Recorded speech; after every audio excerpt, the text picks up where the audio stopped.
비슷해요. 물론 뭐 수십억짜리 무슨 저택 사가지고 살려고 하면은 차이가 날지 모르지만은 그래도 내가 살 수 있는 집, 불편하지 않은 집 50평에서 100평 사이 집을 한 달에 5천만 원만 받으면은 살까요, 못 살까요? 사죠. 그리고요 100평만 돼도요 엄청나게 넓습니다. 그럼 한 달에 5천만 원씩 받으면 100평짜리 아파트 사요, 못 사요? 사요. 그런데 그게 이제 어디가 있느냐가 조금 차이가 나죠. 강남 8학군에 100평짜리면은 상당히 시간이 좀 걸립니다. 그래도 살까요, 못 살까요? 하다 보면 사죠, 결국은. 예. 1년에 6억씩만 벌면은요, 10년 지나면은 다 삽니다. 강남에 있는 100평짜리도 다 살 수 있다 하는 거예요. 자, 어떻든 내가 살고 싶은 집에서 살고 타고 싶은 차를 타고 자녀들 교육하고 싶은 만큼 마음껏 시키고 그러면서 내가 노후 대책까지도 완벽하게 세우는데 한 달에 5천만 원이면 충분하다. 그러니까 그 이상 나가는 돈은 그거를 밑으로 내려주자. 밑으로 내려주자. 그래서 여러분들은 조금 일찍 간 사람이나 늦게 간 사람이나 다 월 5천만 원대에서 만납니다. 그러니까 여기 먼저 가신 총장님들이 막 한없이 멀리 달려가는 것이 아니고 여러분들은 5천 왔는데 저분들은 막 3억, 5억, 10억씩 받고 있는 것이 아니고 매나 한 5천에서 조금 더 받거나 뭐 그러고 있을 거예요. 그러니까 여러분들도 따라잡을 수 있어요, 없어요? 따라잡을 수 있다 이거예요. 3년, 5년 안에는요 다 저분들하고 거의 동일한, 저분들이 한 7천만 원 받을 때 여러분들은 5천만 원 받을 수가 있다 하는 거예요. 그래서 비슷한 수준으로 이렇게 갈 수 있도록 이렇게 만들어 놨습니다. 그래서 저희 회사에서는 밑에를 후하게 주다 보니까 도리어 위에 있는 분들이 꾸준하고 안정적인 소득이 계속해서 나오더라 하는 겁니다. 그래서 우리는 연봉으로 이렇게 봤을 때 대개 이제 총장 정도 되시는 분들은 다 3억은 넘어가고 3억에서 이제 5억 이렇게 되시는 분들입니다. 그것이 아주 꾸준해요. 꾸준하게 이렇게 나옵니다. 그러면은 부자가 될 수가 있다 하는 거예요. 단지 이제 제가 돈 쓰는 것을 조금 잔소리를 좀 합니다. 절대 좋은 차 먼저 사지 말아라. 차 사기 전에 집부터 바꿔라. 집에다가 투자를 해놓으면 노후 대책이 될 수가 있는데 차는 그놈의 소모품이에요. 그렇죠? 그리고 집안에서도요. 좋은 차는 타고 다니는데 집구석을 엉망으로 해놓으면은 친인척들이 다 욕을 해요. 그 좋은 차를 타고 다닌다고 존경해 주는 것이 아니고 저거 아직도 철이 덜 들었다고 언제 철들지 모르겠다고 이렇게 손가락질을 해요. 그런데 차는 쏘금쏘금한 거 그냥 타고 다니더라도 정말 집을 이렇게 조금씩 넓혀가고 살만한 집으로 바꾸가고 하면은 주변에서 야, 돈 벌었다더라. 그리고 야, 저렇게 검소하게 하는 거 보니까 참 사람 됐다. 이런 얘기가 나온다 이거야. 그래서 제가 차 좋은 거 타지 말아라. 그리고 국장 되기 전까지는 5천 원짜리 이상 밥 먹지 말고 어떻게든 돈을 아껴라. 이 네트워크 마케팅 한다고요. 보여주는 사업이래. 보여주는 사업.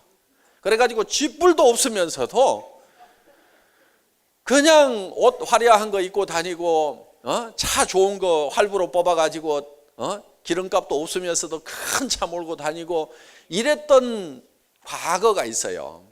저는 그런 모습을 봐왔기 때문에 애터미 하시는 분들만은 제발 그러지 않았으면 좋겠다. 그리고 제가 항상 귀에 딱지가 않도록 하는 얘기가 있습니다. 통장에 찍히는 돈이 수당이 아니다. 집에 갖다 주는 돈이 수당이다 이거예요. 집에 갖다 주는 돈이. 그래서 1,000만 원을 받았더라도 다 써버리고 집에 200만 원밖에 못 들여놨어. 그럼 얼마 번 거예요? 200 벌었다고 이렇게 얘기를 해야 된다 이거예요. 1,000만 원 벌었다고 통장은 흔들어야 되는데 집구석은 쫄쫄 굶고 있어. 한 달에 3천을 받아도 집에다 얼마를 들여놓느냐, 그게 실제로 내 수입이다 하는 거야. 그래서 내가 우리 이도구 총장님 아까 사모님 잠깐 뵀을 때 제가 잠깐 물어봤어요. 돈 관리 잘하고 있는지, 빚 잘 갚고 있고 그렇게 있는지, 아니면 전부 다 막 쓰고 있는지. 그래서 제가 여러분들 돈 버시면요, 제발 파트너들한테 좀 막 뿌리거나 이렇게 하지 마세요. 사업은요, 돈 안 들이고 해야 돼요. 돈 안 들이고. 그러니까 수당을 받으면은 최대한 집으로 많이 가져가세요. 집으로. 그게 진짜 사업을 잘하는 사람이고요. 그게 진짜 비전을 주는 사람이에요. 1,000만 원 받았어. 그런데 900만 원을 막 사업한다고 뿌려대. 경비 써대고 밥 사주고 파트너들한테 막 봉투로 주고 뭐 하고 센터 지원금 나가고 뭐 해서 1,000만 원 받았는데 100만 원도 못 가져가. 그러면 그게 파트너들한테 도움을 주는 게 아니고요, 큰 피해를 주는 거예요. 왜 피해를 주냐면은 밑에 사람들이 힘이 다 빠져버려요. 저 사람 1,000만 원 받는데 저렇게 다 뿌려가지고 집에 가져가는 건 몇 푼 되지도 않는다. 나도 저 자리에 가면은 실제로 받아봐야 아무 소용 없겠구나. 그리고 일들을 안 해요. 돈을 막 지원을 해주고 뭐 하고 하면은 일을 안 한다니까. 그런데 한 푼도 안 쓰고 악착같이 딱 챙겨가지고 집으로 가져가잖아요. 그러면요, 두고 보자. 나도 악착같이 벌어가지고 저렇게 챙겨야지. 그러면서 그 사람이 악착같이 일해가지고 부자가 되면은요, 그 밑에 사람들도 또 동기부여가 돼가지고 일을 더 잘하게 돼요. 그러니까 돈 뿌리는 리더들은 조직을 다 망치고 있는 리더다 하는 거예요. 그러니까 지금 5,700 받았으니까 이덕우 총장님, 손 벌리는 사람들이 있으면 한 푼도 주지 마세요. 예. 3억 받으면 뿌릴 거예요? 집으로 딱 가져갈 거예요? 예. 그게 조직을 살리는 거예요. 3억 받았다고 잔치 벌려버리잖아요. 그러면 다른 사람들이 나도 3억 벌려도 저렇게 잔치 벌리고 나면 한 푼도 안 남겠구나. 단장 가고 싶어요, 안 가고 싶어요? 에이, 가봐야 별 볼 일 없어, 이렇게 돼버리는 거예요.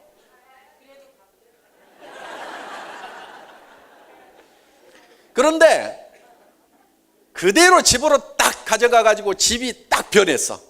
가봤더니.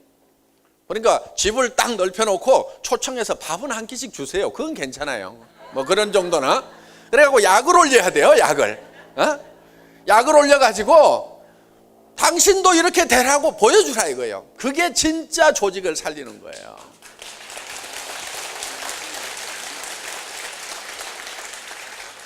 그런데 써야 될 돈은 있어요. 돈을 벌면은 구두쇠처럼 살아라는 얘기는 아니에요. 주변 사람들 도와주기도 해야 돼요. 그런데 도와주는데 기준이 있어야 돼요. 사업하다가 망한 사람 빚 갚아줄 필요 있어요, 없어요? 그건 내버려 둬야 돼요. 더 쫄딱 망하라고.